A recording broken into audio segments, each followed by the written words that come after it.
Good evening and welcome to the Ontario Society of Professional Engineers All Candidates Virtual Town Hall, facilitated by OSPI's Nominating Committee Chair, Nick Colucci. Before we begin, I would like to take this opportunity to cover a few housekeeping items. All attendees will remain muted for the duration of the session. To change your personal view of the webinar, click the view icon and select the preferred setting. By registering for this evening's town hall, you were given the opportunity to ask a question of the candidates. We'll aim to address as many of the previously submitted questions as time allows. Please direct all questions regarding Professional Engineers Ontario directly to peo@peo.on.ca. If you have a question about a specific advocacy item, please direct those questions to our advocacy team at OSPI, who work directly with our volunteer task force members. Their contact information can be found at our website at ospe.on.ca. If time permits, there will be two options to ask a question live. First is through the Q&A function. Please submit your question via text in the Q&A box. Second will be verbally using your own microphone. Please select the raise hand button in the reaction section of the Zoom toolbar, and staff will introduce you and unmute your microphone. Individuals will be allowed to ask one question at a time. Without further delay, it is now my pleasure to introduce the chair of the nominating committee, Nick Colucci.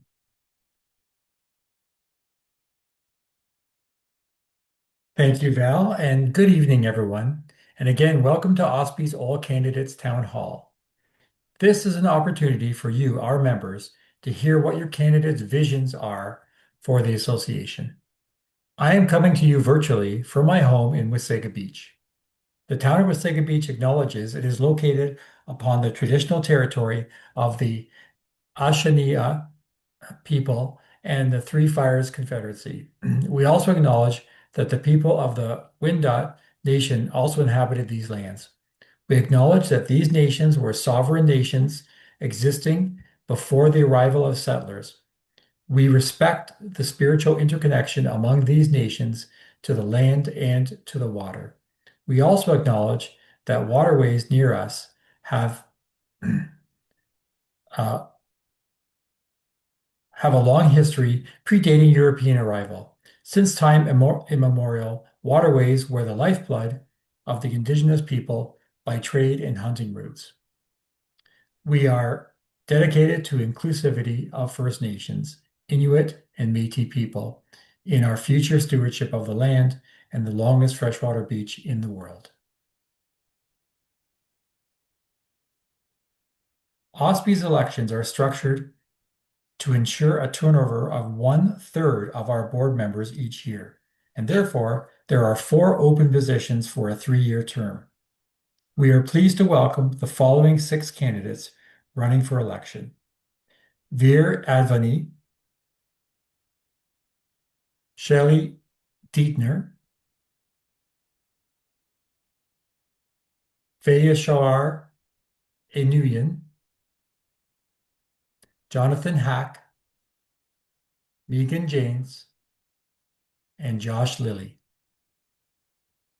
Welcome, candidates, and thank you for taking the time out of your busy schedules to give back to your profession. Each of the candidates will be permitted up to 2 minutes for their opening remarks. I will then direct questions to the candidates, and each candidate will be given 1 minute to respond to the question. Following the question period, we will give each candidate up to 1 minute for closing remarks. The order of speakers this evening will begin alphabetically by last name. Each candidate will be given the opportunity to go first with each question asked. Please note that the views and opinions of the candidates do not necessarily reflect the views or opinions of OSPI. Let us now begin with opening remarks. Each candidate will have up to 2 minutes. Please keep to the time limits as we have a lot of candidates and we want to ensure that everyone has the opportunity to answer the questions, as well as being able to get to as many questions as possible. The first candidate this evening is Veer Advani. Thank you, Nick. Thank you, everyone, for joining tonight. It's been well over a decade since I left the engineering profession. I currently work in the finance industry. I used to be a civil engineer here in Ottawa, and I joked with my colleagues that the reason I left was because people crapped all over my work. And that was literally the case, but the truth was that I felt that I wasn't being compensated enough as a young engineer. And that's why I decided to leave and pursue other things.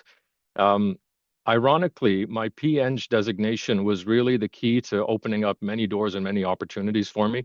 I recognize after leaving the profession how valuable the skills were that I developed along the way. I graduated from Queen's MBA as a valedictorian of the class. I was recruited into RBC's leadership development program. At 31, I was the vice president of our corporate banking team, managing a 3 billion portfolio. And more recently, I've moved into wealth management to build a new business here from the ground up. And I say this not to pump my own tires, but to emphasize the opportunities that have been given to me along the way and the skills that I've been able to acquire.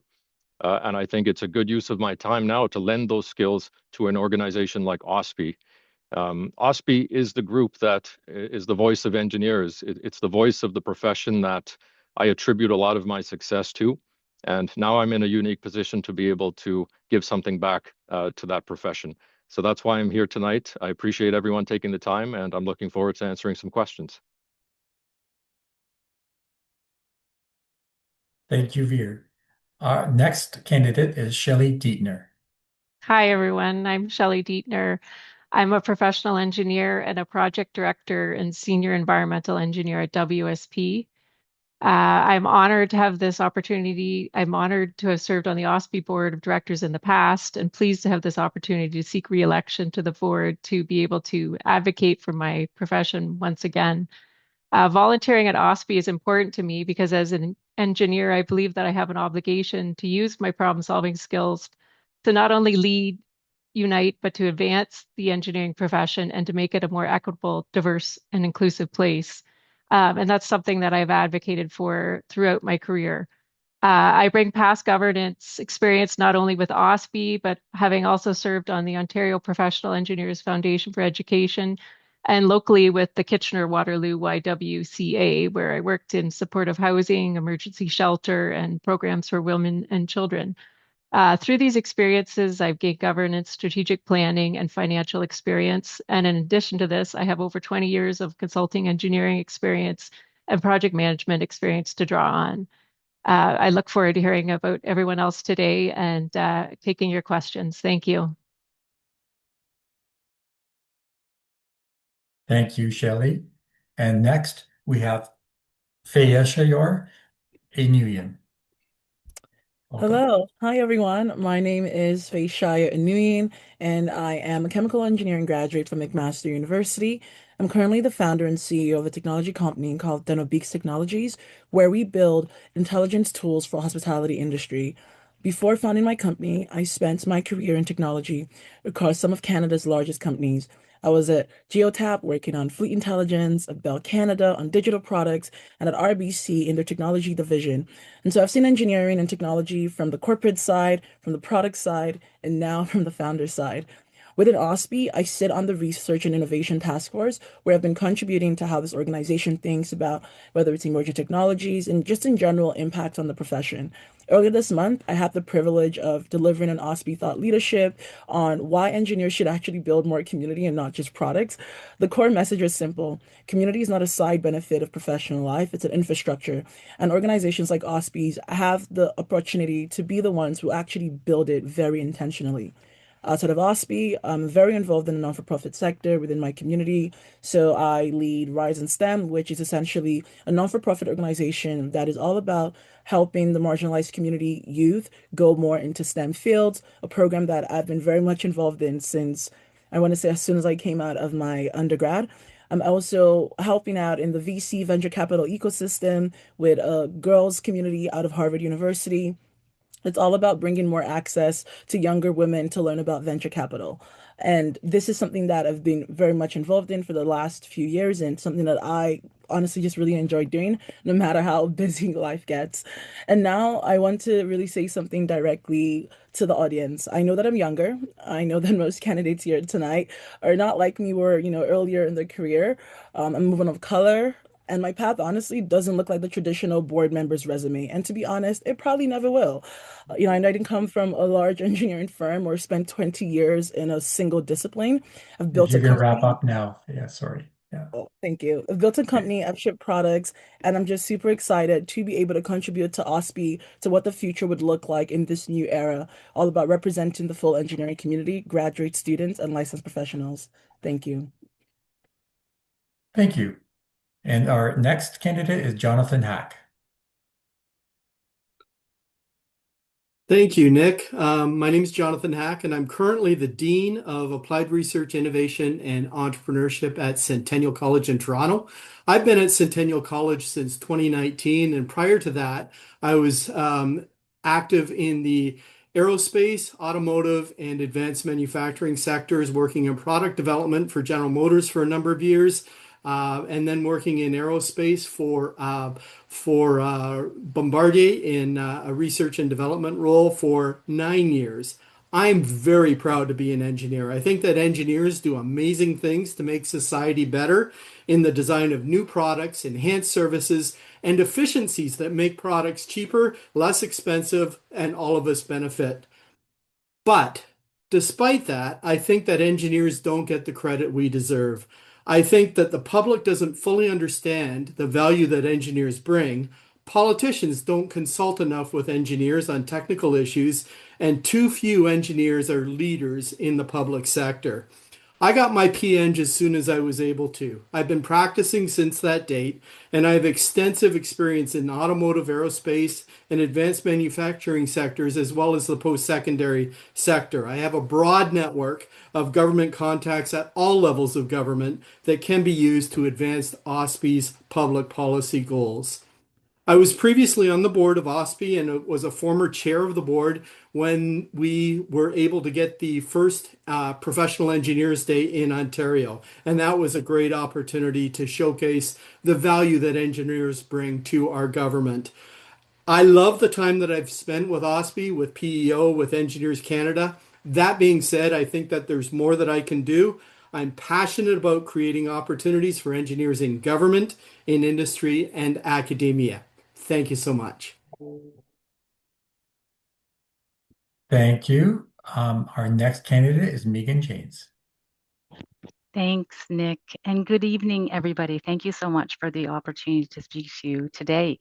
Over the past 3 years, I've had the privilege of serving on the OSPI board, including roles as secretary, as the board nomination committee chair, and most recently as treasurer. And it's been a phenomenal experience. And I've seen firsthand the impact that strong governance, clear strategy, and thoughtful decision making can have.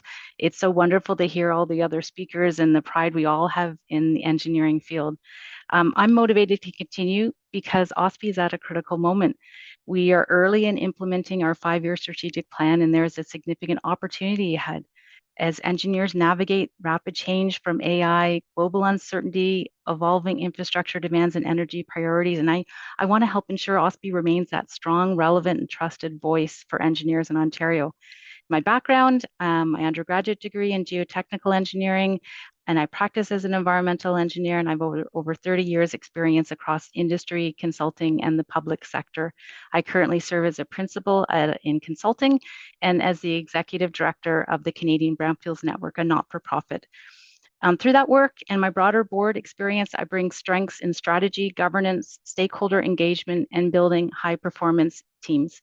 Volunteering has always been very important to me, from years supporting STEM activities during National Engineering Month to contributing to national initiatives in the brownfield sector.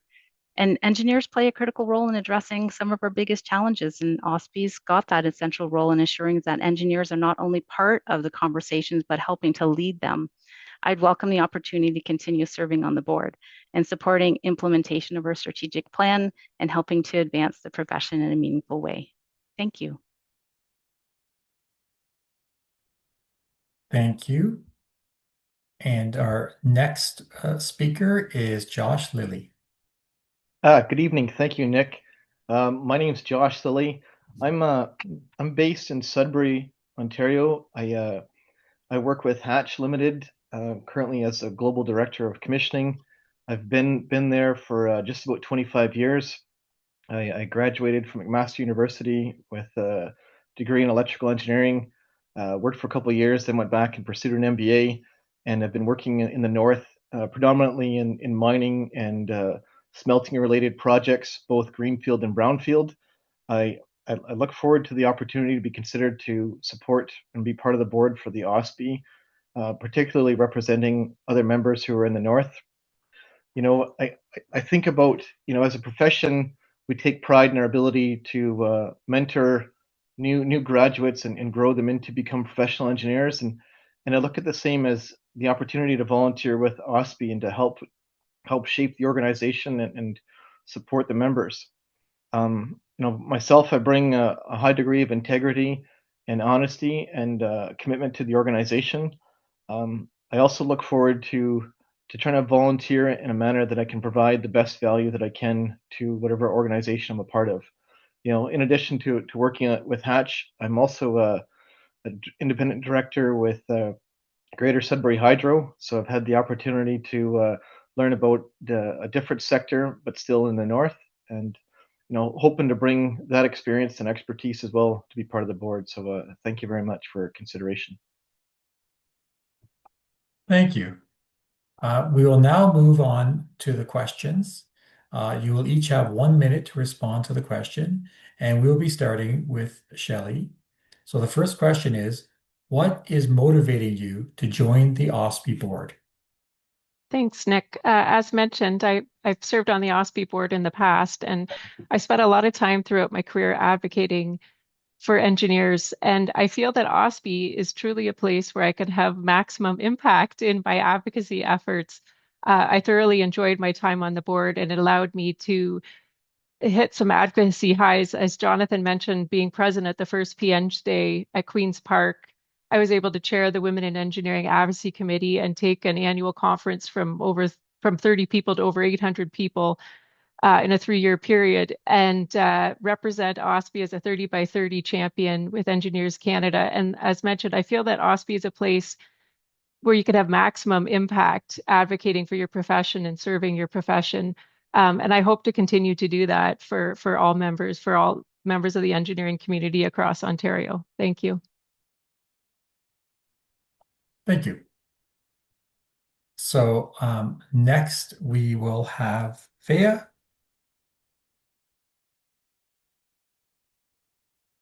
Faye Shaya? Yes, sorry. All right. No worries, Faye Shaya. Yes, I would say there are two things that are motivating me to join OSPE. One, I think OSPE is at a turning point. The engineering profession is really being reshaped by AI, by new career pathways, by entrepreneurship, and I don't think our institutions have kept pace with that shift. The strategic plan of OSPE really does identify this directly. Engineers being treated like their work is interchangeable. The barriers keep talent from advancing, and there's a gap that we're seeing between the value engineers create and how that value is being perceived. I really want to help close that gap. Second, representation matters. I'm early in my career. I'm a founder. I'm a woman of color in engineering. That perspective is not always at the table when decisions are being made about the future of the profession. I've already been contributing through the Research and Innovation Task Force and through thought leadership programming, but I want to go deeper. The board level involvement for me really just lets me come in and reshape the strategy and not just participate in it. I'm motivated by that idea and that OSPE can really be the organizations that engineers actually feel connected to and not just the one they pay their dues to. That'll be all for me. Thank you. So next we have Jonathan. Thanks, Nick. I'm very proud, as I mentioned, to be an engineer. I'm a person who always speaks with pride about what engineers do and the value that we bring to society. I think I have much to offer the board of OSPE in terms of my experience on previous boards. I'm just coming off of a term on the Eve Landry Foundation, which advocates for manufacturing in the province of Ontario, and I've really enjoyed my time there. I also want to make the profession more equitable, inclusive, and especially for young engineers that are starting their careers. I think that I can use my experience and my networks to make things better for the profession, and I will work with OSPE to do that. Thanks very much. Thank you. Next is Megan. Thanks, Nick. So as mentioned, I'm closing out my first term as OSPE board member, and being part of a high-performing board has contributed meaningfully to my own professional growth. And I'm not finished yet. OSPE's new 5-year strategic plan is still in its early stages, and there is significant change ahead. I really like to see that through and contribute strategically as those priorities are implemented. I think as many of the other speakers today talked, it's really a critical time to be an engineer. So much global change, and there's those opportunities to redefine engineering and create a welcoming, inclusive culture. As those global changes are shaping our profession and priorities, with OSPE as the voice of the profession, I'm motivated to continue contributing my experience to support its next phase. Thank you. Thank you. Next, we have Josh. Thank you. So what's motivating me to join the OSPE board is, I've spent some time as an independent director on a utility board. I've spent some time in nonprofit sector on a working board a number of years ago, and then I've recently completed the director's education program through Rotman, and I had a great appreciation, more so in terms of the role of board members and what they're to do to the organization. And I see with what OSPE is doing for advocating for the profession, and the need for representation from the north. We've got some unique challenges that engineers in the north have to deal with that are somewhat different than other parts of the province, and I'd like to be able to share some of those and provide some guidance to the organization. Thank you. And next we have Veer. Thank you. So I touched on this a little bit in my opening comments, but OSPE is the organization that advocates for engineers. It's the voice of engineers, and I firmly believe that engineers play a very important role in society. And that's not just referring to the engineering profession. It's the case across all industries and all verticals in our society. And I sometimes fantasize about what a utopia we would live in if more politicians were engineers, if more bankers were engineers, if more Army and Navy generals were engineers. And so, OSPE is contributing to that. It's contributing to that, that type of a vision. It's a small piece of a puzzle, but it's a organization that's doing extremely valuable work, and it's important for me to be able to align myself with that type of work, which is why OSPE is the perfect opportunity. Furthermore, OSPE is a governance board, and I did spend about 5 years on a not-for-profit governance board, 3 of which I was the chair. So I think the transition from one governance board to another will also be relatively seamless. Thank you. Thank you. So question 2, we'll be starting with Faye. And it's a longer question, but in 2025, OSPE launched their new 5-year strategic plan. Where do you envision our organization in 5 years? And what key steps do you believe we need to take to achieve that vision? And if anyone needs that question repeated, I'm happy to do so later. All right. Now, thank you for asking that, Nick. I know the strategic plan, going through it, it gives us 4 pillars: engineering culture, standing up for engineers, skills and technology, and redefining the profession. Those are really the right priorities, but at the end of the day, a plan on paper is just a plan on paper. Action needs to happen in order for us to see a difference. And there's 2 things that needs to go on from there. In 5 years, I want OSPE to be the first place an Ontario engineer turns, whether they're navigating a traditional career, launching a startup, pivoting into emerging fields like AI or clean tech. But in order for them to get there, in order for us to get there, 3 things need to happen. 1, we need to deeply invest in programming that speaks to engineers, particular engineers under the age of 35. I say that because that's the group most at risk of disengaging from the profession, and studies are showing that.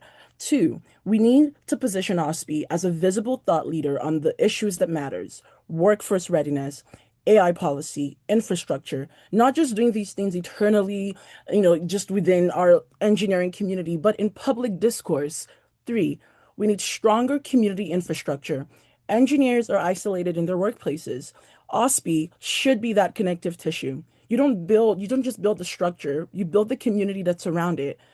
One of the things that I said in my thought leadership not too long ago was actually about just that, using community as an infrastructure.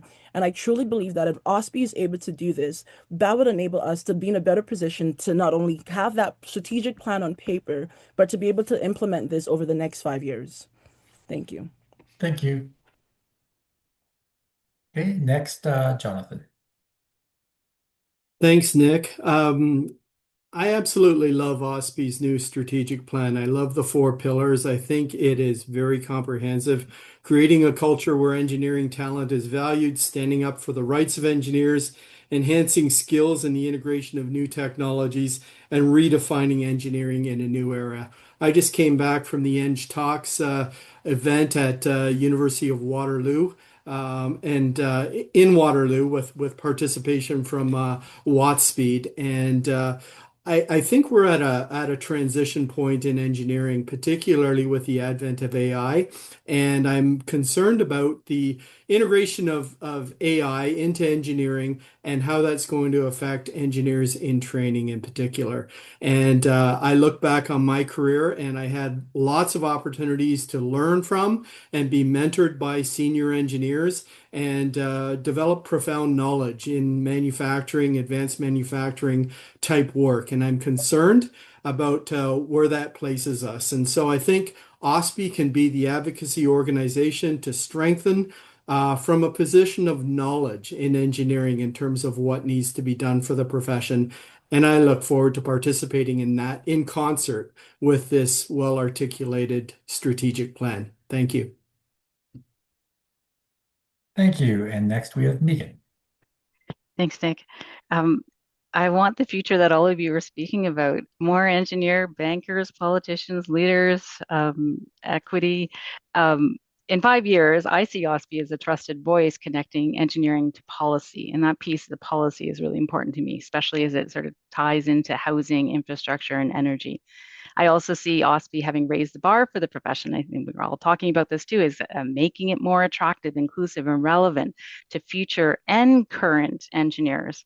Especially appreciate Faye's comments about the under 35, like capturing those people early in their profession and grounding them in engineering and recognizing that it's so vital for us. OSPI's work is grounded in advocacy and member value and engagement and thought leadership, and that continued progress across those areas will be key. And I know we talk about the strategic plan is a generational change. It's needed. And it's going to take all of us, all those folks here today, all those folks that are online, OSPI, the board, the members, and the non-members working together to solve the challenges facing engineering. So in 5 years, my vision of success looks like OSPI being actively sought out by government and industry to inform decisions where engineering expertise is critical, and that an engineering profession is an esteemed career for us all. Thanks. Thank you. Next we have Josh. Thank you. So yeah, where do I see OSPI in based on their 5-year strategic plan? I think like everyone's comments here definitely resonated with me.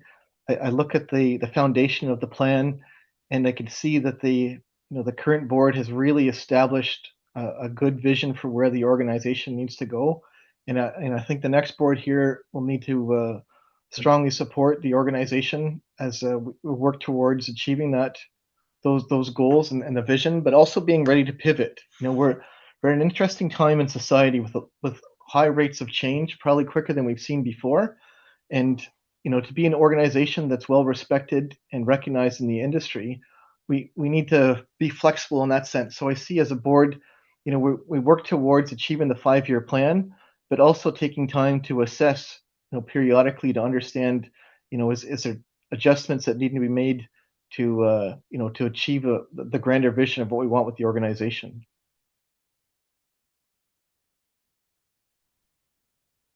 Thank you. And next we have Veer. Yeah, so I think those four pillars they're very ambitious and they make a lot of sense. There's two pillars that I would like to focus my answer on given the time limit. The first one is on the rights of engineers, particularly as it relates to compensation. I think OSPI is doing a lot of good work, by way of creating those benchmarking reports and pay transparency and so on. The QBS initiative is great. My concern is that the process is very slow, and this is a systemic problem across many technical industries. It takes a lot of time to convince vendors to switch their criteria for responding to RFPs and the like.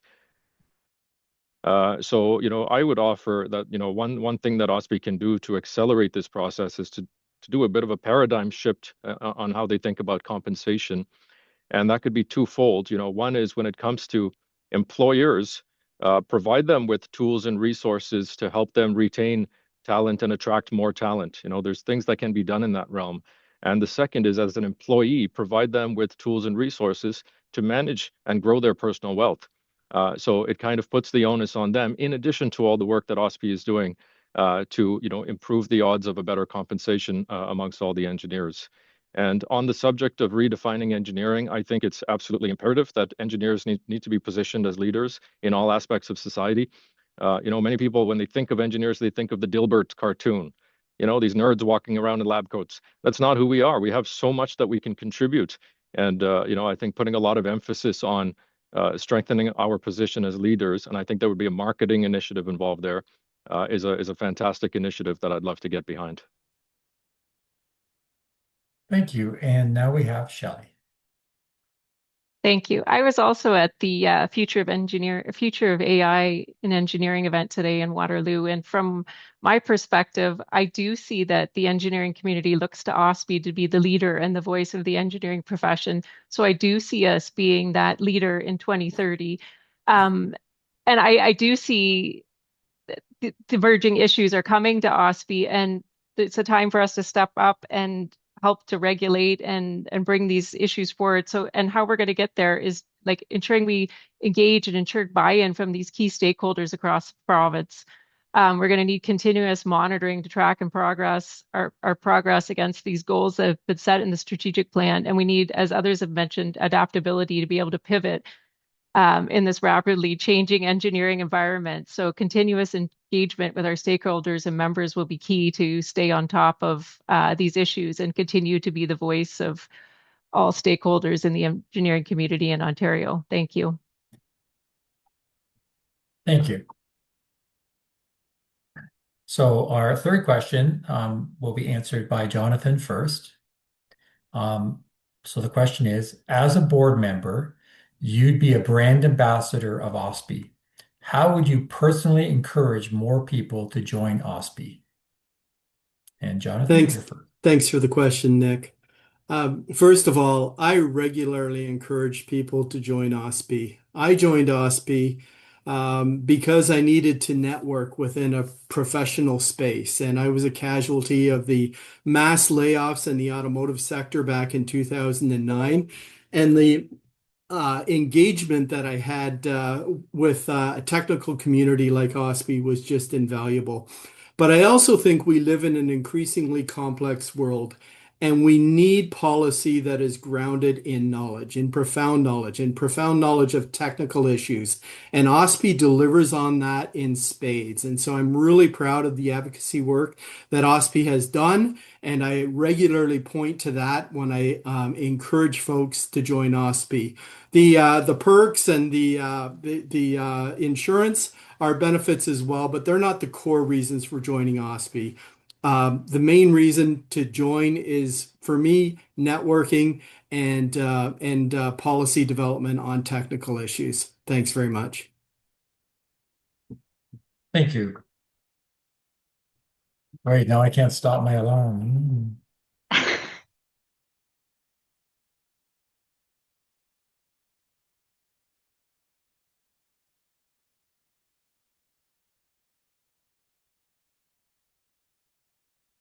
Sorry about that. My alarm button disappeared and I couldn't find it anymore. I need someone with AI here to help me, I think. Anyway, next we have Megan. Thanks, Nick. Joining OSPI should really be a no-brainer for anyone. Um, the benefits far outweigh the costs. Jonathan talked a lot about the advocacy work that is so vital. When I talk to people about OSPI, it's my approach is different, really, depending on where they are in their career. I talk to a lot of students and early career engineers, and for them, I emphasize getting involved early because it's one of the best ways to build your network and jumpstart your career. Internationally trained professionals, also OSPI is the place. It's a way to give you that valuable guidance on the pathway to PEng, if that's your pathway, and then integration into the profession. Mid and late career professionals, although some like that pocketbook issue. They really like that there's the benefits and the cost savings because that can offset the membership fee. But there's so many professional development opportunities as well as CPD credits through OSPI. Like it just makes complete sense. But I think when we are messaging out, we need to connect people to where they are in their careers. It's about showing that OSPI supports you at every stage of your career. Thanks. Thank you. And next we have Josh. Thank you. So the question about being an ambassador, a brand ambassador for OSPI, I follow suit with some of the other candidates here, and definitely continue to encourage my fellow colleagues. I would also support, where the organization needs board attendance, whether that's at public events where we need representation there to show that the board is in support of what the organization is doing. Whether there's communications on social media, want to follow through and support whatever's communicated out to the public. At the same time, want to remember what my role is as a board member, and keep the authenticity and follow through with what my role is there. I personally see the benefits similar to what everybody else has described. I see the networking opportunities. I see the chance for growing the professional skills of the individuals who are members. And I think we need to further share that with others who haven't yet signed up. So Thank you. And next we have Veer. So I use LinkedIn actually as a platform to promote my personal business at RBC Dominion Securities and many of the causes that I participate in. And so my approach to engaging people and building more awareness around OSPI would really be no different. I would use my personal LinkedIn platform extensively. I would make efforts to attend events in person and get the word out. And in my immediate line of work, although I'm not I'm not working in a technical engineering field, I have a lot of clients who are engineers, and at Dominion Securities, we manage the net worth of the top 5% of income earners in the country. And so things like sponsorships or charitable events, getting those networks alive and excited about what's happening at OSPI could also be another sort of angle through which I could add some value to the organization. Thank you. And Shelley. Thanks, Nick. So I joined OSPI in my 20s, and I served on the board for the first time in my 30s. So I do think it's a place for younger members. I won't say my age now, but I do feel like I've only had positive experience volunteering at OSPI and participating in OSPI events. So I've naturally promoted OSPI to my network, to my colleagues, employer networks, my mentees, and on social media throughout the years. And some methods to do that are inviting colleagues and mentees to attend events with you, and showing them what OSPI has to offer. And even, again, I mentioned that I was at an event today in Waterloo and talking to other attendees, even asking them if they're an OSPI member, why they haven't considered joining, highlighting the benefits and encouraging them and making them feel welcome to be a part of the organization. And all those I will continue to do. And I think these strategies will help to increase the membership in the future. Thank you. Thank you. And next we have Thea Shayor. And thank you. Thank you. So yeah, I think for me, echoing what everyone has said, I talk about OSPI everywhere that I am. Every time I go anywhere that I meet an engineer, it can be randomly on a plane sitting next to someone that I identify has an iron ring on their hand, and then I get into a conversation. And so I naturally do that. I think in every space that I'm at, every space that I'm engaging with, whether engineers or non-engineers, I'm always sharing about the ways that I try my best to be connected and stay connected to the engineering community. But I would say for most engineers that I know who don't join in organizations, it is not because of a membership pitch. They join because someone they respect invited them into something that felt valuable. And the strongest communities that I know are not necessarily built from the top down. They're built by going to the people who are hungry for something better, but have no one inviting them into that. And that's what I would say for how I would encourage OSPI and get more people into OSPI through increasing our membership growth. I encourage people to join OSPI by making OSPI visible where engineers already are. That means partnership with university, engineering societies, presence at startups, at tech events, and not just the traditional engineering conferences. For me, it really means being able to create programming that gives people a reason to show up. I organize events often that brings engineers, investors, operators, founders together, and the engagement is always high, not because we just want to gather for the sake of networking, but because the value is very obvious a lot of times.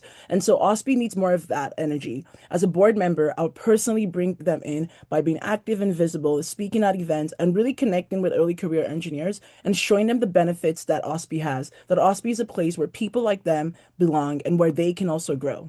Thank you. Thank you. So we're now on to question 4, and Megan will be the first responder to that. So question 4 is, what would you say is the board's role versus the role of management, and where should the board focus its time and energy? Thanks. So OSPI is at a mature stage as an organization. I was involved in another board, and the board was a younger board and much more operational. But with OSPI, the board's role is strategic, and the management's role is operations. At the board level, we need to be mindful when our input starts to drift into that operational detail, because we don't know, we don't need to know the day-to-day activities as staff, and we shouldn't be providing any direction on a day-to-day activity. Our focus should be on setting direction, monitoring performance against their strategic plan, ensuring strong governance and financial oversight. And the value of the board I see is in asking the right questions and really, diving into those questions, making sure we've looked at an issue from all angles, supporting management, not directing how the work gets done. Thanks.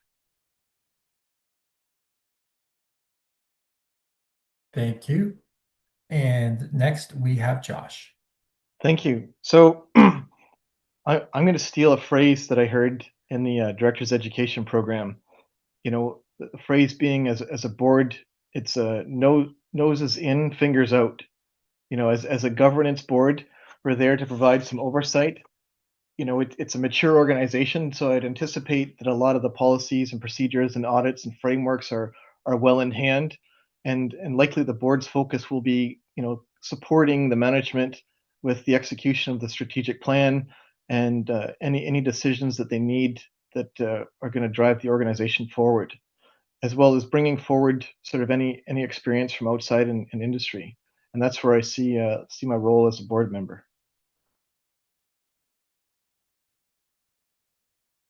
Thank you. Next will be Veer. Yeah, so at the risk of sounding repetitive, I think my colleagues here have answered that question really well. But I think the analogy that I like to use is, if we think about a soccer game, the role of the board is to establish the goalposts, the boundaries, and the rules of the game. And the role of management is to play the game and win, right? So the board defines the objectives, the limitations through which management needs to operate, but it's incumbent on management to determine how they are going to score the goals. That's how I would summarize it. Thank you. And next, Shelley. So the board's role is to set the high level strategic direction, whereas the management runs the day-to-day operations. So as a board member, you need to stay informed, be vocal, be passionate ambassadors, but let the CEO run with the management of the organization. So it's a place of support versus a micromanagement situation. Thank you. Thank you. And next we have Faya Shayor. Thank you. Yeah, again, to echo what everyone has said, I say the board sets direction and management executes, and that line really just has to be respected. The board's job is governance, strategy, accountability. It's asking, are we on track with the strategic plan? Are we being responsible stewards of the organization's resources and reputation? Are we serving our members? That's where the board's time and energy should go. The board should not be in the weeds of day-to-day operations. That's management's domain, and really micromanaging it can really just undermine the staff's and the board's own effectiveness. I always say that no leader can do everything themselves. You handle the big things, you delegate the rest, and you trust the people you've empowered to execute that discipline. And where I think that balance can get tricky is in advocacy. The board has to set the advocacy priorities, but management has to really operationalize them. The board's role is really to make sure those priorities actually reflect what members need and not just what's comfortable or what's familiar. As a founder, I navigate this distinction every day between strategic oversight and operational execution, and that discipline translates directly, and I see that discipline to translate directly to the board's work here. Thank you. Thank you. And now, Jonathan. Well, I think my colleagues have really articulated this well. So the board oversees the organization, charts new strategies, and articulates new priorities for the organization. The board does not get involved in the day-to-day activities, does not question the tactics or the operations, but supports the senior leadership. Val Bejul and Sandro are a very strong senior leadership team, and there's no need to really get into the weeds. The board works with the CEO to ensure that the organization is performing well, has the resources it needs to be successful. Thank you. Thank you, and good work. We're halfway through the prepared questions, so now we're on to the home stretch, the second half. So question 5, the first person to answer will be Josh, and the question is, in your view, what is the most challenging aspect of being a good board member? So, since we're all engineers, I like to think that we all like to tinker a little bit. And so the difficult part of being a good a good board member is to realize you've got to stay out of the details and remember that you're at arm's length and provide support to the CEO and recognize and understand your role in being in governance. And I see that as probably one of the most difficult things to understand. Thank you.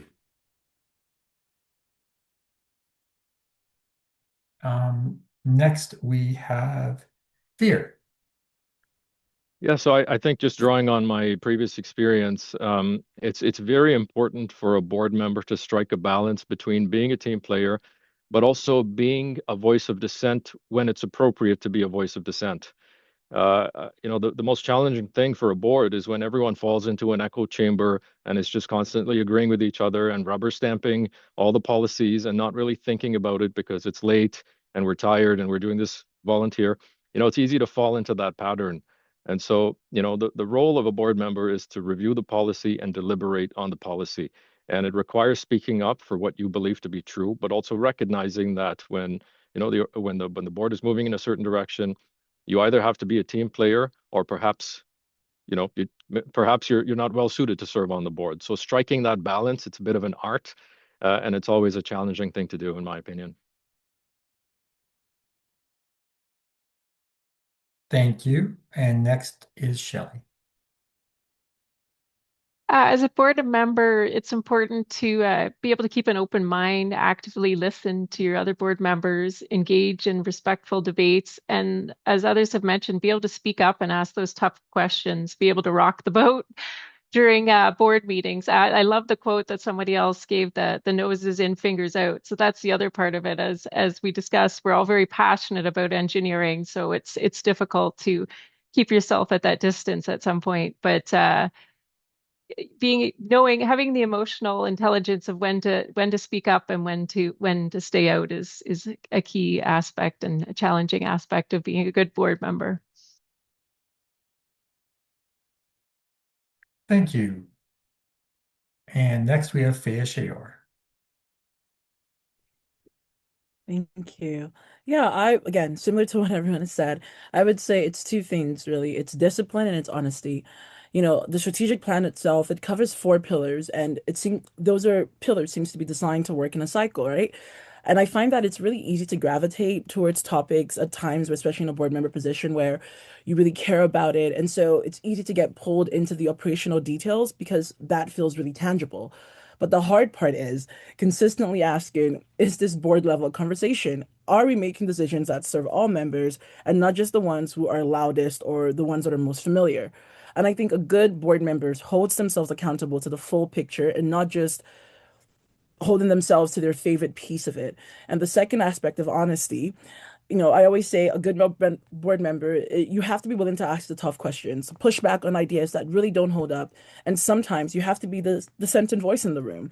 And it's uncomfortable, yes, but it's the most valuable thing you can do for an organization. And it's really tells us what we need to hear and not necessarily what we want to hear. And I think over the years, having have to build that muscle, we have to understand that every decision has real consequence and you cannot afford to be passive.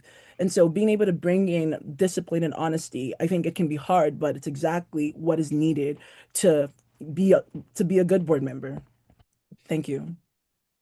Thank you. And next we have Jonathan. So the most challenging aspect of being a board member, I'm going to give an engineering answer here. One of the things I really aspire to as an engineer is the notion of continuous improvement. I always challenge myself as a board member to be better than I was in the last meeting. And so how am I going to be better and seeking to deliver more value to the organization at every meeting I attend? Challenging myself to provide insights that have been overlooked. Each one of us coming around the board table is different. We have a different background, different perspectives, different experiences, and we can contribute differently to the decisions that need to be made.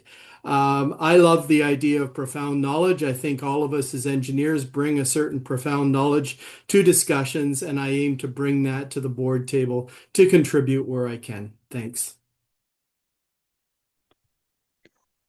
Thank you. And Megan. Thanks, Nick. All great comments. Being a good board member is a really challenging thing that we bring all our different perspectives. And I concur with Vern and Shelley. You talked about group think and making sure that we explore all aspects of a decision. Strong boards need to fully explore the issues from those multiple perspectives. Sometimes that means challenging the prevailing view to ensure decisions are well tested. One of my favorite things on the board is where we are looking at a decision from all angles and we take that moment to do that, because there can be the tendency towards quick consensus, particularly nearer to the end of the day or we're tired, but we can't stop contributing. Better outcomes come from those thoughtful, robust decisions. And we feel better when we know that we've explored an issue from all angles and we're more comfortable with the endpoint. It's important to create the space for differing opinions while still moving forward constructively. We also have to recognize that there is a board bubble. Board members are really proud OSPI supporters, and we need to keep an ear out for other voices beyond the board. And so bringing that in, it may not be our perspective, but it is a perspective that we're bringing and sharing at the table. We have to make sure our board strategic decisions connect to the strat plan. We're, again, so passionate about engineering, and we want to expand scope, and it's important to ground and cross-check decisions against the strategic plan. Thanks. Thank you. So we're on to question 6. Veer will answer that one first. And the question is, there continues to be confusion over the competing roles of OSPI and PEO, especially amongst the chapter network events. How can we bring clarity to this? And Veer, you're first.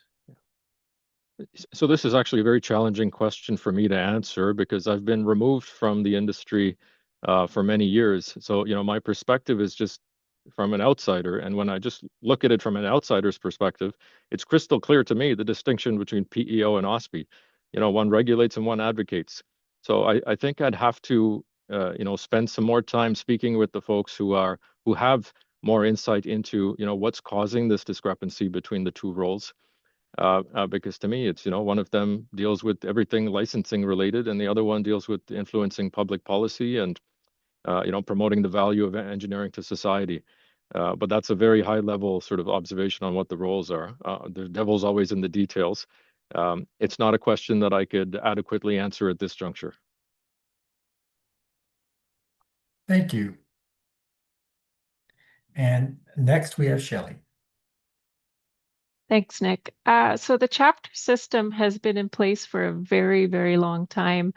And it includes dedicated volunteers that are also, again, very passionate about engineering and engineering networking in their own communities.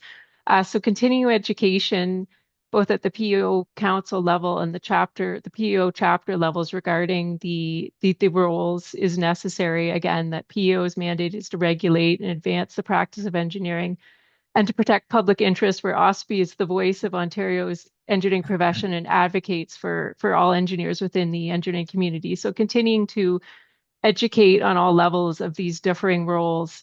Again, some of the strategies we talked about earlier, like board members attending these local chapter events, education, OSPE PEO, the two sides of the coin presentation that we've done in the past, and letting these volunteers know that they have a place at OSPE and they're welcome to join our organization and that will support them. And then if it comes to that, it comes to the point of supporting the transition from PEO to OSPE. So having a plan in place and making everyone feel supported and welcomed into the organization. Thank you. Thank you. And next we have Faya Shayor.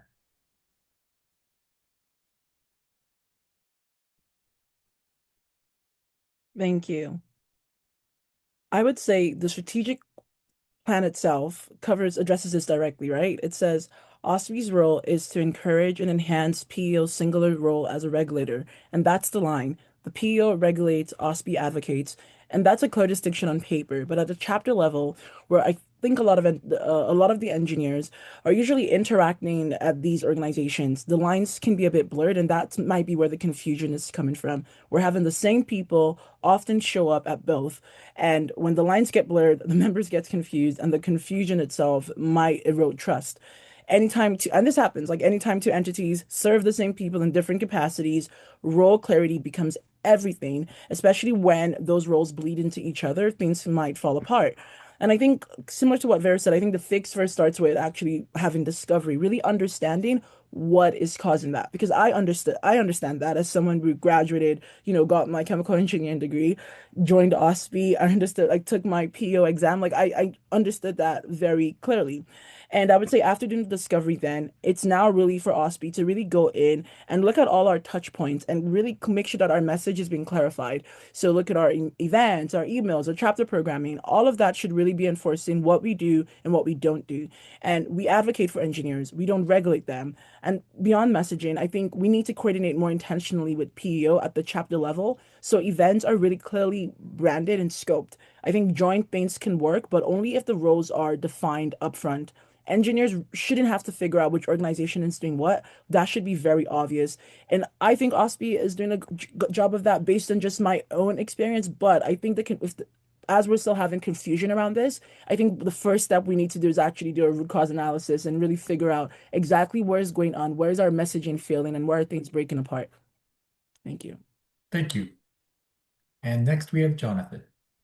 Thank you, Nick. And I just want to jump off from where Shelley Dietner was speaking. And I think Shelley really hit the nail on the head. There's a tremendous legacy of engagement on all kinds of advocacy issues by the PEO chapter system. And this has been going on for years and years.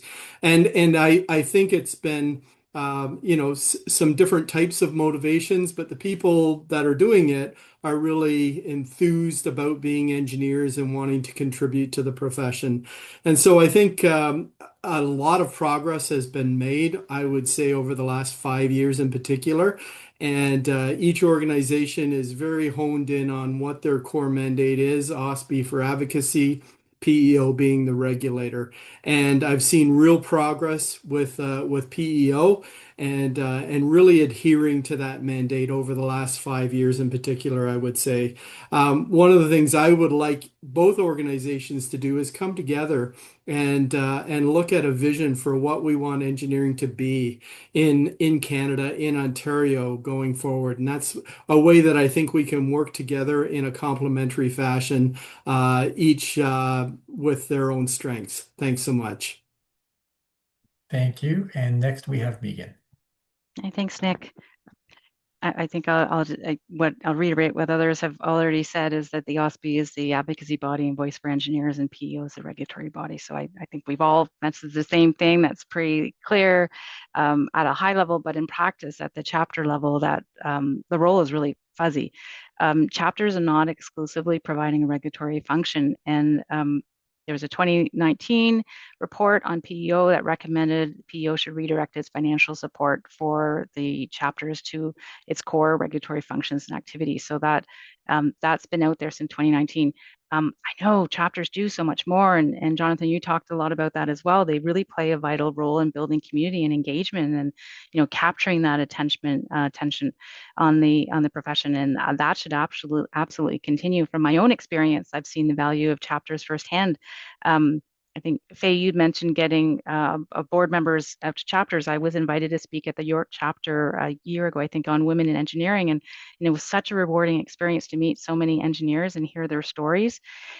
So continuing that and getting that message out will help. I think, Jonathan, you said this, that the meeting, PEO and OSPE, an opportunity to better define roles and analyze where chapters fit best is key. The question was on chapter network events. And I think when we look at the roles and look at the network events itself, I think there's a likely conclusion that the chapters, those network events align with OSPE's mandate. Thanks. Thank you. And now we have Josh. Thank you. I can appreciate the notion about some confusion, and I didn't fully appreciate this until getting heavily involved with a campaign that OSPE did within our organization to recruit members, and I had a chance to get deeper in knowing some of the team at OSPE and the resources that they offer to members, and I can see how there's confusion with what OSPE offers in terms of advocacy and the PEO in terms of regulation, and I can see that there's going to be a need for continued education within the public and members to understand what the value is that OSPE provides. There's also confusion. I see, you look across Canada, Ontario has this dual system with advocacy and regulation. Anybody coming from other provinces is confused, saying, okay, well, what are these two organizations? Because other provinces, it's still integrated in one. So I can see definitely that we need to, educate beyond the province and within the province to help bring some clarity there. Thank you. So now we're on to question 7. Shelley will get to answer that one first. So the question is, what do you think is the biggest challenge facing engineers, and what should OSPE do about it? Thanks, Nick. I believe the biggest challenge facing engineers right now is artificial intelligence, AI, and understanding how it's transforming engineering, including all the opportunities, risks, and the legal and ethical responsibilities. Again, I attended OSPE's AI symposium today, and it was very clear that different stakeholders are all asking the same questions and looking for someone to step forward and take the lead on this. It's very important that Ontario engineers need a front row seat at the table as these regulations, controls, et cetera, are all developed to help build public trust in AI systems. So I think we're in a unique position where we can take the lead on this. And like I said, Canadian industry and government and all stakeholders, members of the engineering community are all looking for someone to take that lead and to develop AI safety and AI guidelines and standards. So I think that's our biggest challenge. Thank you. Thank you. And next we have Faya Shayor.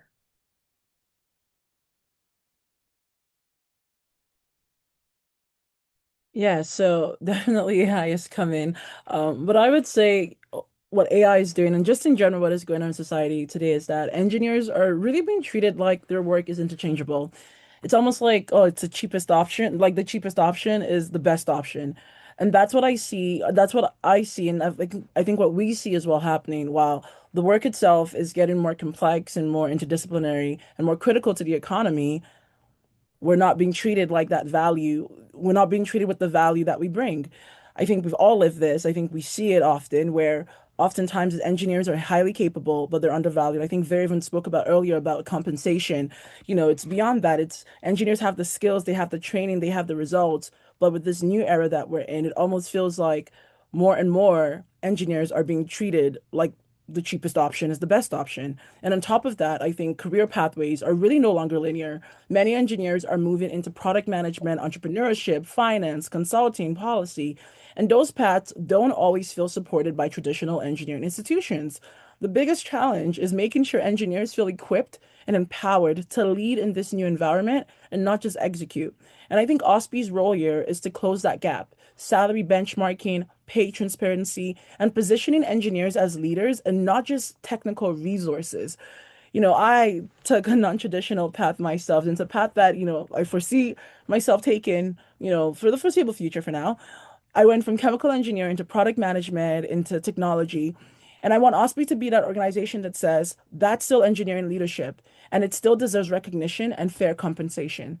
And yeah, that's what I would say are some of the biggest challenges we're facing today as engineers. Thank you. And next is Jonathan.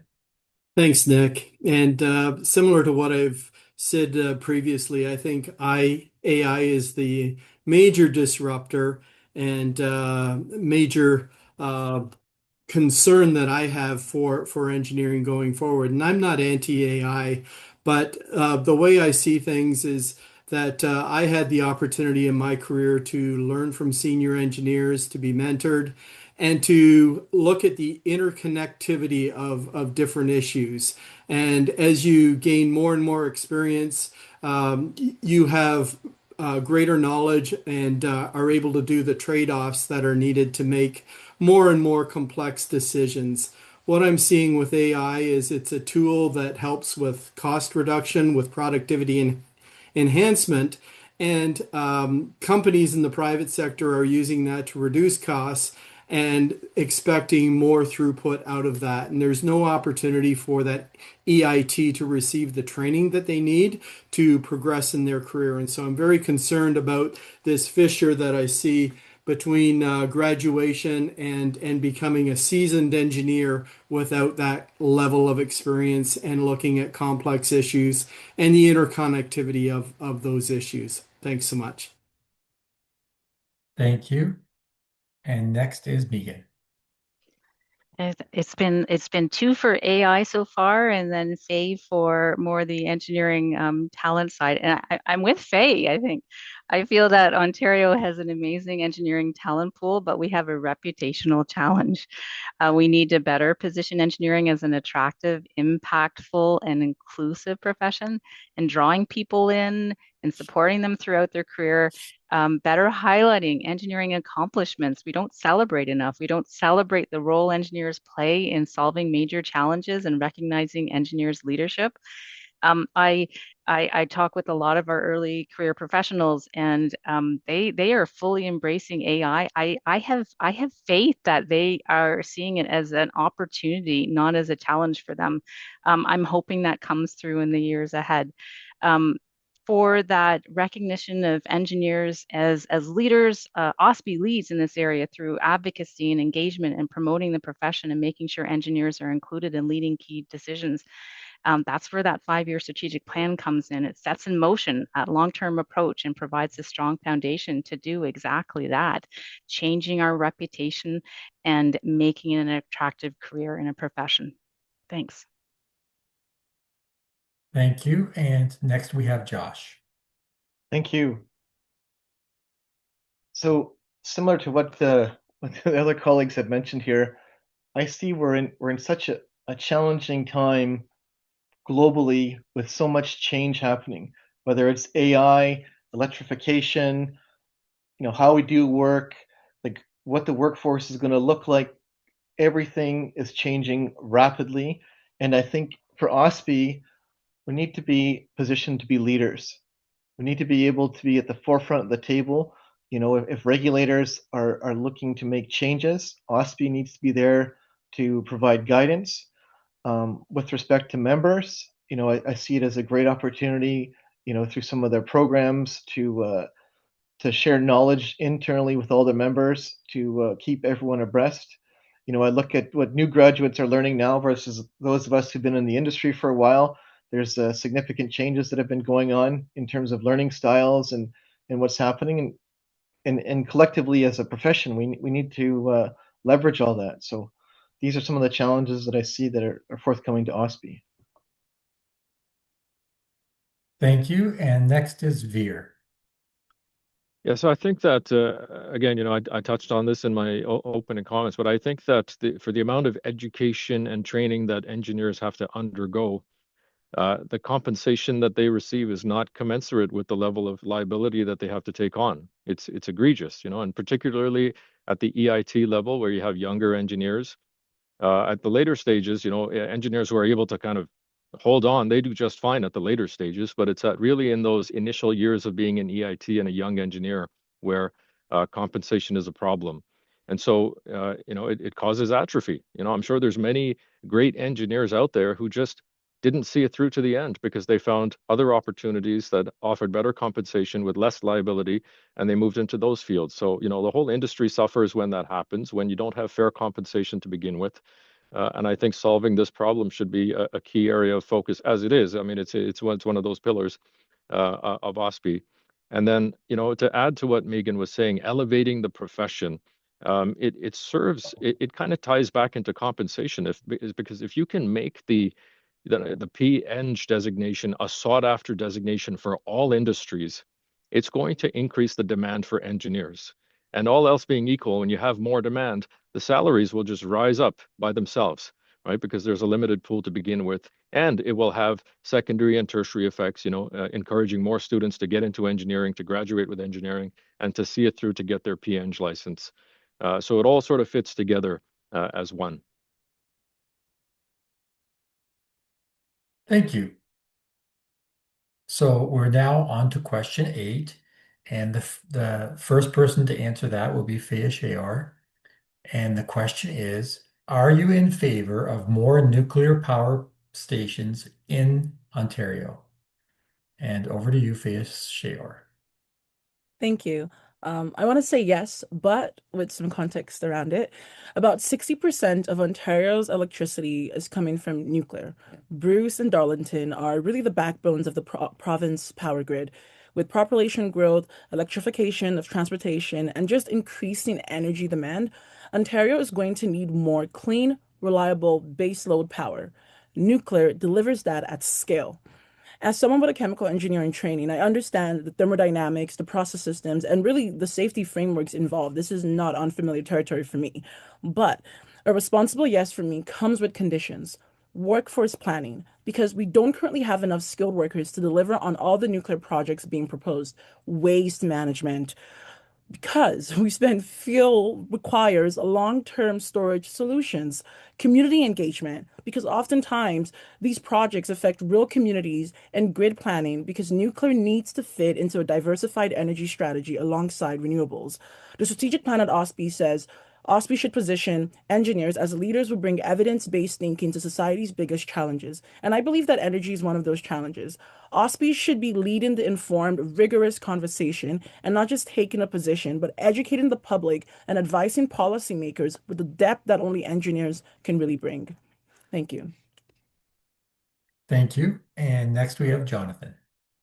Thanks, Nick. And I would say yes, I am generally in favor of more nuclear power stations in Ontario due to what I see as a massive increase in demand over the coming years due to vehicle electrification and other technologies. Obviously, the grid needs to be further developed as well. But the particular technology that I'm really interested in is SMRs, small modular reactors. I think it's something that we can scale significantly. I also think that it's a made in Canada technology that needs to be exported to the world, and I think there's tremendous potential there as well. That being said, as we grow nuclear power, we need to ensure that we do so in a manner that embraces the best practices in terms of environmental stewardship. We don't want to make decisions today that are going to imperil generations to come. And this includes the safe long-term storage of nuclear materials, appropriate safeguards to ensure safe usage in all communities. And so a couple of caveats there, but in general, very supportive of nuclear power. Thank you. Thank you. And next, Megan.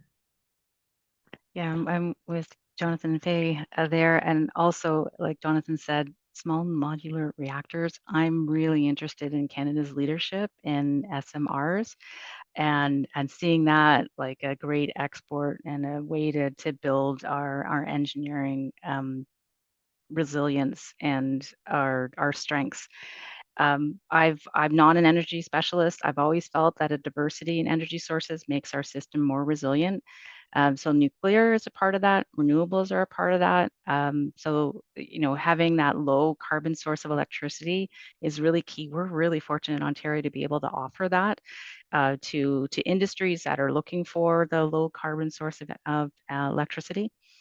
From a port perspective, I see OSPI's role as ensuring energy decisions are informed by strong engineering expertise and long-term thinking.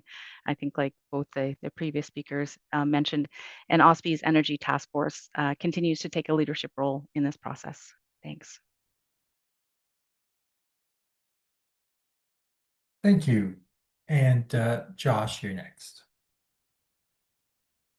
So to be honest, I was a little bit hesitant on this question because I thought, okay, it's a bit of a biased question, and I was thinking, well, how does this really relate to being considered for the board of OSPI? And in terms of nuclear power stations, I'm fact based. I would look at all the facts, look at the history, what's been in use to date. It's a highly regulated industry. Agree that there's huge opportunities with electrification. There's broader implications to the grid and networking and energy infrastructure. We've got a history. You hear some anomalies of upset conditions, but overall we've got a long history of using this source of energy. So for me, it's all about facts I guess I would say I'm sort of neutral at this stage and would look at the facts of where the consideration is for nuclear and where people want to put it in place. Thank you. And Veer, you're next. Yeah, so I am in favor of it. And again, not whether it's nuclear or any other form of energy for that matter, having access to cheap and reliable energy is paramount for any economy to thrive. When you look back throughout history, the empires that had access to cheap and reliable energy were the ones that prospered. They lifted people out of poverty, and they had more opportunities, for the workforce. So it's very important that Canada and Ontario in particular can provide itself with cheap and reliable energy. I'd echo Jonathan's comments that it has to be done in a responsible way. We can't just shoot from the hip. There needs to be a lot of considerations in terms of the impact that it has on the environment. But the secondary impact of having that cheap and reliable energy is that it will drive the uptake of AI in our province. Because to have AI, for AI to work, you need the data centers, and those data centers consume a lot of energy. And the companies that are building those data centers are looking at countries and provinces and municipalities that are able to provide that sustainable power grid to power these data centers. So it kind of goes hand in hand with this whole AI predicament that we're all facing. And it's imperative that we have this infrastructure in the province. Thank you. And Shelley. Okay, so I thought this was the trick question in the bunch here. Like Megan, I'm not an energy specialist, and like Josh pointed out, I thought it might be kind of a biased question. So Board directors need to act in the best interest of the organization, keep the mission of the organization top of mind, over and above any personal opinions or agendas. So in this case, OSPI being the voice of Ontario's engineering community, should the board decide that nuclear were a priority area, and getting that feedback from our members, it would proceed with a task force and make evidence-based decisions on how to proceed with our collective position statement. I feel that personal opinions can be brought forward at the board table, and then once decisions are made, we move forward with one voice. So that's how I viewed this question. Thank you. Thank you. So I think we have a few minutes. That's the end of our prepared questions. So congratulations, everyone. Great job. But we have a few minutes to take questions from the audience, and if there are any, you can text Nick, your questions in the Nick, we question have. box or raise your hand, and staff will unmute you. Okay, so Nick, I think we have time for maybe one more question, and there is one question in the Q&A box. Okay. That came from Maria Torzeka. Can OSPI contribute meaningfully to better internal development in Canada and determining a unified national economy through its influential rather than decisive voice?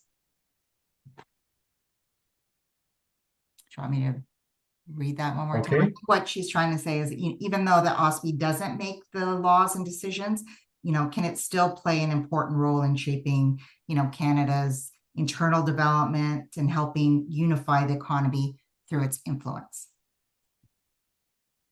Okay, and Jonathan, you get to go first for the extra question. Hey, thanks for the honor, Nick. Yes, I think OSPI is well positioned to contribute to any conversation that involves engineering mobility between the provinces, if that was the thrust of the question, and taking down barriers so that the engineers can work in Newfoundland, they can work in British Columbia, wherever, and a harmonized skill set there. But then in terms of advocacy positions too, there is opportunity to influence across the different engineering bodies. And I know advocacy bodies are forming in British Columbia, in Alberta, and other jurisdictions. And I think there's opportunity to network with those organizations and influence them as well.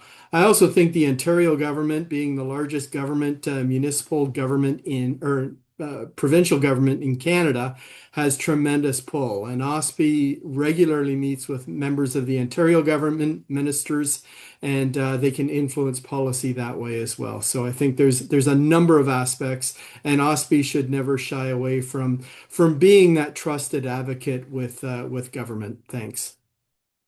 Thank you. And Megan, you're next. Thanks, Nick. I feel like OSPI is already at that stage. I hear at the board meetings that the different connections that OSPI has across Canada, not just solely in Ontario, that OSPI's voice is and leadership is looked for in other provinces. So I feel like we're there, and I think that's just going to grow and grow. It's really quite exciting to see the connections that are made and the influence that OSPI has. And that the stage, I think it shows the maturity of the OSPI organization itself and the recognition of the skills and the capability that come from OSPI. So I guess the answer is absolutely yes, and it's happening. Thank you. And next is Josh. Thank you. I hear what the other candidate's saying in terms of connecting with other organizations, and I appreciate Megan's insight to already there with some of the connections and influence. And I think as a board, I'd support and sort of advocating across the country and at a national level, but also recognize is this going to strain the organization? we've got a strategic plan for focused in Ontario, if we start to focus nationally, does that put too much pressure and dilute what the objectives of the organization are? So I would do a bit of an assessment or guidance to the management team to see, okay, here, what would the implications be if wanted to further pursue that route to influence in those areas.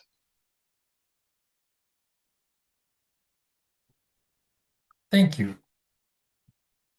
And next is Veer. Yeah, I think I'll keep it very brief. Legislators ultimately will rely on subject matter experts before they enact any legislation. And, it sounds to me like OSPI already has a seat at that table, so that work is being done.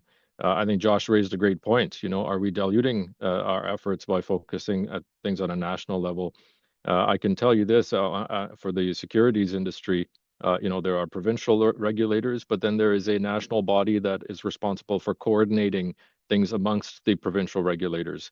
So that could potentially be a framework that could work here, where you're able to achieve that objective of aligning policy across provinces, but not taking away from the resources of OSPI itself, and having OSPI continue to be a provincial body. Thank you.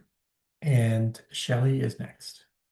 Thanks, Nick. As others have said, OSPI is looked to as a trusted leader and expert in this area, and has many connections with other advocacy bodies across Canada, including those for the legal profession. But OSPI is also linked with the Canadian Society of Professional Engineers, which is a national advocacy organization. And I've served in the past as an OSPI representative to that board. And it's similar to PO and OSPI. Engineers Canada regulates, where CSPE advocates for engineers. So certainly that framework is there. And as others have discussed, we've looked into, or in the past, we've looked into keeping our focus on Ontario. But that framework is there if needed. Thank you. Thank you. And next we have Faya Shayor. Yeah, definitely. I think I wanna echo a bit with what Megan said. I think OSPI already has a track record of being very influential, especially when it comes to policy, from budget submissions to direct meetings, oftentimes with policymakers. But I definitely think we can do more. Right now, a lot of that influence I find sometimes can be a bit reactive. It's responding to things after they've already been drafted. But I would definitely think OSPI can get more in the upstream of that, building more relationships with policymakers way before the registration is written, always being the first call the government makes when they need their special matter expert to come into the room. But yeah, I think OSPI is already doing that, and OSPI can definitely do more. And there's so many ways in which the role OSPI has right now when it comes to influence and policy can definitely be enhanced. Thank you. Thank you. So we will now give each candidate 1 minute for closing remarks. And the first will be Veer, and you have 1 minute. Okay, well, thank you, everyone. I appreciate everyone coming out tonight. It's after hours, and I think it's really a testament to whoever's on this call. It's a testament to your commitment towards the organization, and I hope to be able to provide that same level of commitment to OSPI. Thank you for your consideration. I hope that we can work together. And I came up with a slogan here. You've heard of MAGA in the US. I have MISA over here. Make engineering sexy again. I hope we can do that together. Thank you. Thank you. And next we have Shelley. Thank you. I'm honored to have served on the OSPI board in the past. I'm really pleased for this opportunity to seek re-election to the board. I'm very passionate about our profession and advocating for an equitable, diverse, and inclusive engineering profession, ensuring that engineers have a seat at the policy-making table for emerging issues that will affect all engineers in Ontario. Thank you for your time this evening, for your consideration, and I look forward to being able to serve you in the future, potentially. Thank you. Thank you. And next we have Faya Shayor. Thank you very much. I want to say thank you to everyone who listened in today, and thank you to the board for bringing my nomination through. Thank you for your time tonight. I want to say the strategic plan for redefining engineering in a new era is what the OSPI strategic mandate is all about. And individuals like myself, we are the new era. I'm earlier in my career than most candidates here. My path has been non-traditional. I come from a technology and startup world. I've been able to build a company, organize communities, lead cross-functional teams, and I've done all of that while staying rooted in my identity as an engineer.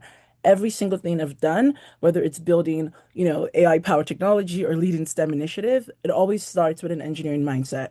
I'm asking for your vote because I believe I can help OSPI be bolder, more relevant, and more connected to engineers who really need it most. Thank you. Thank you. And next we have Jonathan. I just wanted to say thank you for the opportunity tonight to share my perspectives. And thanks to my colleagues for sharing their perspectives. I've spent a number of years in engineering, currently engaged in applied research, innovation, and entrepreneurship. And I'm really passionate about providing those opportunities to young engineers entering into the field. I speak with young engineers every day, and I'm thrilled with the enthusiasm that I see from them in their startup venture formation activities. The sweet spot for me is being able to leverage knowledge in the development of policy and making policy better for all Ontarians. And I think with engineers at the table, with deep knowledge on the various technical issues, we're well positioned to really influence Ontario for the better. And so I want to be a part of that, and I would love to have your vote. Thanks so much. Thank you. And next we have Megan. Thank you, everyone, for listening tonight. Thank you for supporting OSPI. Thank you, Nick. Thank you, Val. I would welcome the opportunity to continue representing you on the board of OSPI over the next 3 years. I bring proven experience in governance and financial oversight from my past term as secretary and treasurer on the board, and I'm driven to support OSPI as we move into implementation of the 5-year strategic plan. I'm looking forward to being part of this generational change that we need to enact to really improve the engineering profession. Thank you for your consideration. I'd be honored to earn your support. Thanks. Thank you. And next we have Josh. So again, Nick, thank you again for hosting this, and thank you for the organization at OSPI here for setting this up and having the chance to share some views with everyone who participated and those who listened in live here. Again, I'm based in Sudbury, and I offer the chance to represent the engineering community that's sort of not quite all Northern Ontario, but in the northern part of Ontario, and kind of share some of the challenges that we face as engineers in that part of the province. And I would look forward to the opportunity to support the organization and work towards the strategic plan that the existing board has helped set out. So thank you very much. Thank you so much. This now concludes this evening's discussion. I would like to take the opportunity to thank all candidates for participating in tonight's event. I would also like to thank the members for tuning in and for posing the questions to our candidates. I hope the evening has been informative. This evening's town hall has been recorded and will be posted on our website by tomorrow end of day. All members in good standing should have received their election packages by email on Monday, March the 23rd. All voting for the OSPI board elections is done online and it's extremely easy. Please take the time to vote. Polls are now open and will remain open until 11:59 p.m. Monday, April the 13th. All election information can be found on OSPI's website, ospi.on.ca. Thank you and have a great night, and thank you, candidates, for participating today.